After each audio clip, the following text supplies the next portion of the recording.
Good morning, this is Angela with Parkos Permaculture. I haven't put up a video in a few days because we're really busy working on restoring and remodeling our 1922 cottage here in Portland, Oregon. That basically was a disaster, and I've spent 10 years working on the gardens, and it's time to move on to thinking about the house. So I wanted to share with you, I made a video a while ago. You can find it right here. It is the first in what I hope will be a series about permaculture in the home, just really small, simple things that you can do to think in a permaculture mindset while you are in your home. And I'm sitting up in my front sunroom by the front door today so that I can talk a little bit more about this. So like I said, our cottage is 1922. It's got all kinds of problems. It was not designed with permaculture in mind. It wasn't designed with passive solar design, good insulation, proper orientation to the sun, trees in the right place, all kinds of problems. In fact, where I'm sitting now is an enclosed sun porch, and the floor is not insulated, so it is quite cold up here in the winter. There's a lot of problems with our house, but much like in permaculture, you may only have access to a plot of land that has poor drainage or soil that is too sandy or is too shady. You have to work with the circumstances in which you exist. And permaculture is about designing for solutions. So it's a great way to not get bogged down in what are the problems with my home and the problems with my landscape, and what are ways I can be solution minded. Oh, my poodles are going to join us. Hi, guys. So what does it mean to be solution minded?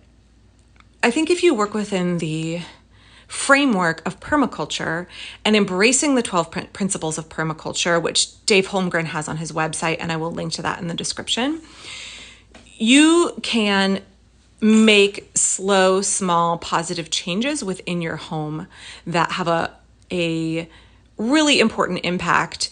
And so I want to talk about a couple of those things that I've done here up by the front door in the past several weeks, because those small changes can really have a significant improvement. We don't always have to think about big sweeping remodels or, ripping things down to the studs in order to improve the way we live in our home. So in permaculture, one of the principles is produce no waste. And I think about that a lot in terms of my time. Am I wasting time? How can I be more efficient with my time? Because time is a resource and we don't want to squander it. So I have 4 kids. Our house is small and cluttered. Our house is about 1,400 square feet plus a partial basement. And we have 2 standard rescue poodles and 4 children and myself and my spouse. And we have to be organized or we waste a lot of time. So the idea behind embracing permaculture design up here right by the front door using really inexpensive solutions was to think about producing no waste when it comes to how I manage my time. So I wanted to share a couple of those things with you. Keep in mind, I'm using as much as possible from the Rebuilding Center, and there is a link in the description. I am a huge fan of the Rebuilding Center.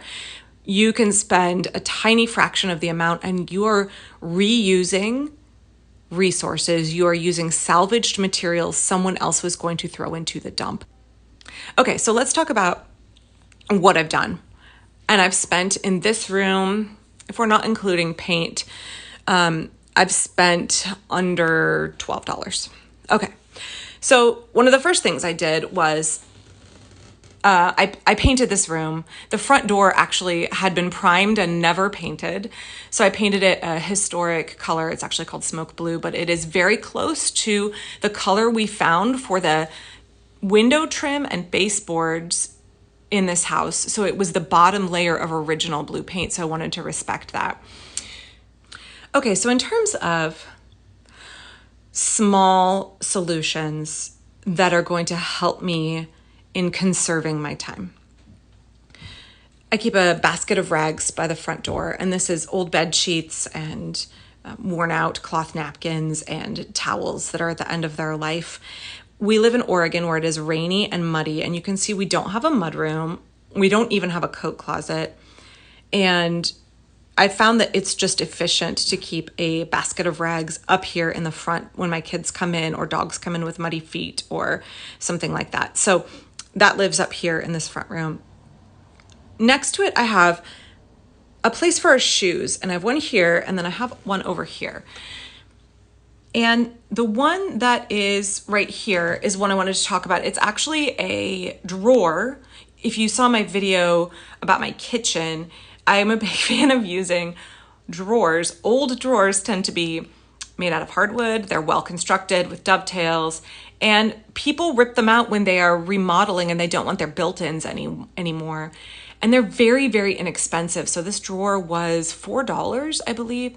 Painted it white. We used a scrap piece of wood here and added a shelf. And now I have a place for all of our shoes without having to spend $60, $80 on a new shoe cabinet that would be made of chipboard and plastic and would be manufactured in China and have a large carbon footprint. Instead, I'm spending a couple of bucks. I'm using a resource that otherwise would go to the dump and with a much smaller carbon footprint. So that might be a resource for you all. Used drawers, there are endless ways to use them and to make them work for you in your house. So that was a very, very easy project. So now I have a shoe cabinet. We don't wear shoes in our house. You can see our floors are really beat up, but I'm trying to preserve them as best I can, and we don't wear shoes in the house to save time on cleaning. So having shoe cabinets here and here is a way that we don't waste time because we know our shoes are going to be by the front door. So in permaculture, we talk about zones, and things that you need and use frequently are kept closest to the house in the garden, right? Your zone 1, 2, things you need to visit multiple times a day, you keep near the house or in a commonly traveled path. And that is a way that we produce no waste with our time. So when we have things that we need going in and out of the house, making sure they're by the front door in an organized manner helps us in producing no waste. I kind of consider this my zone 1 within my house. So these are things I need if I'm going out. We have a rack here that I used scrap wood here, and we keep all our masks on it. And that way we don't forget as we're going in and out of the house that we need to take a mask. And we all have at least 2 masks so we can launder them. I also keep some masks in the car for emergency, but this has been a really easy, efficient way to not have masks roaming the house. They have a home, and that way they get worn, they don't get forgotten. I have a basket for dog leashes here. And then up here, I have a hook for my keys. So just using some scrap wood and a couple of hooks, I have a place to keep my keys. So these might seem like really small, easy things, keeping your shoes by the front door, reusing resources as a place to keep your shoes instead of finding new material that is not recyclable or compostable, that has a large carbon footprint. Thinking about having masks by the front door and dog leashes and things like that within easy reach in a path that is traversed frequently. Having things where you need them. These small changes are what permaculture is about. Yes, permaculture seems like a big sweeping design system, but it's really about a set of small things that add up and make a big difference, right? So I think about produce no waste and how much time is saved in my day by having to not hunt for my 9-year-old's mask for when we, go out together. Or I don't have to yell at everybody, where did y'all put the dog leashes? And I don't have to hunt for where my teenagers put the keys, right? So thinking about those things, they seem really insignificant when we're thinking about, remodeling a house.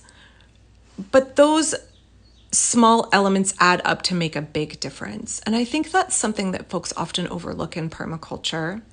In the garden and in our homes is that we want to make these big sweeping changes. We want to radically do over something because we're frustrated with inefficiencies and we're frustrated with results being slow in coming. And the reality is, while permaculture is about speeding up how Mother Nature does things through good design, being patient and making little changes and then observing whether those changes are efficacious is important so that we don't make big sweeping changes and then regret them later.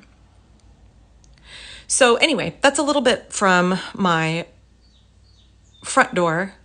I will be back later with more gardening videos and more thoughts on permaculture and design. And as we continue to work on restoring our house and include those little tiny elements that make our lives easier and increase our productivity, I will be making videos to include that as well. So I hope all of you enjoy your day. I'm going to be staying cool. It is quite hot in Portland today. I'm going to be staying cool inside my house, working on sewing curtains and crafting, I think.